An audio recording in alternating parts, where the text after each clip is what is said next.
एक समय की बात है। जंगल का एक बड़ा सा शेर था जिसका नाम सिंहासन था। सिंहासन बहुत ही शक्तिशाली और साहसी था।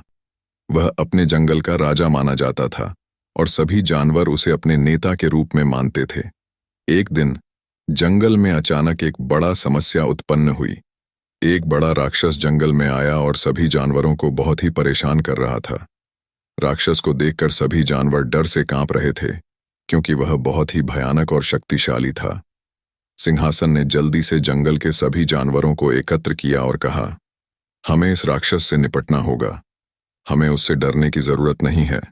हमारी एकता और शक्ति हमें इसे हराने में मदद करेगी। सिंहासन ने एक योजना बनाई और सभी जानवरों को समझाया कि उन्हें साथ मिलकर राक्षस को हराना होगा। सभी जानवर ने सिंहासन की बातों को सुना और उसके साथ मिलकर राक्षस के खिलाफ उत्साह से युद्ध की तैयारी की। युद्ध का दिन आया और सिंहासन ने अपनी शक्ति और साहस के साथ राक्षस के सामने खड़ा हो गया। जंगल के जानवर भी साथ थे और सबने मिलकर राक्षस को हराया। जंगल में फिर से शांति का आभास हुआ और सभी जानवर सिंहासन की बहादुरी पर तारीफ करने लगे। सिंहासन ने सिखाया कि एकता और साहस से कोई भी मुश्किल परिस्थिति को परास्त किया जा सकता है।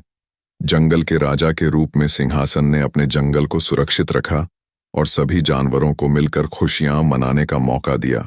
यह कहानी है जंगल की एक छोटी सी समुद्री बस्ती की, जहां एक ऊंट, एक खरगोश और एक शेर मिलकर अद्वितीय दोस्ती का अनुभव करते थे।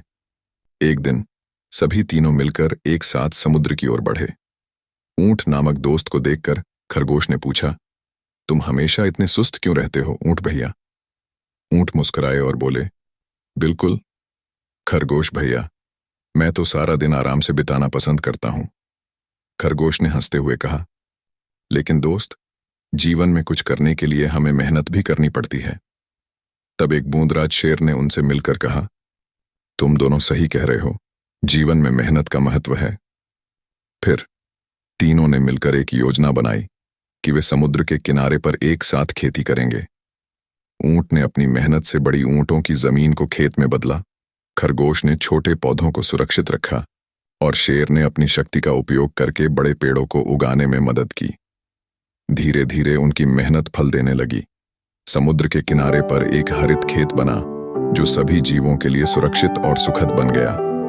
तीनों दोस्त एक दूसरे के साथ हंसते खेलते और उनका दोस्ती भरा संबंध बन गया। इस कहानी से हमें यह सीखने को मिलता है कि मेहनत, साझेदारी और दोस्ती से ही हम अच्छा और समृद्धि भरा जीवन जी सकते हैं।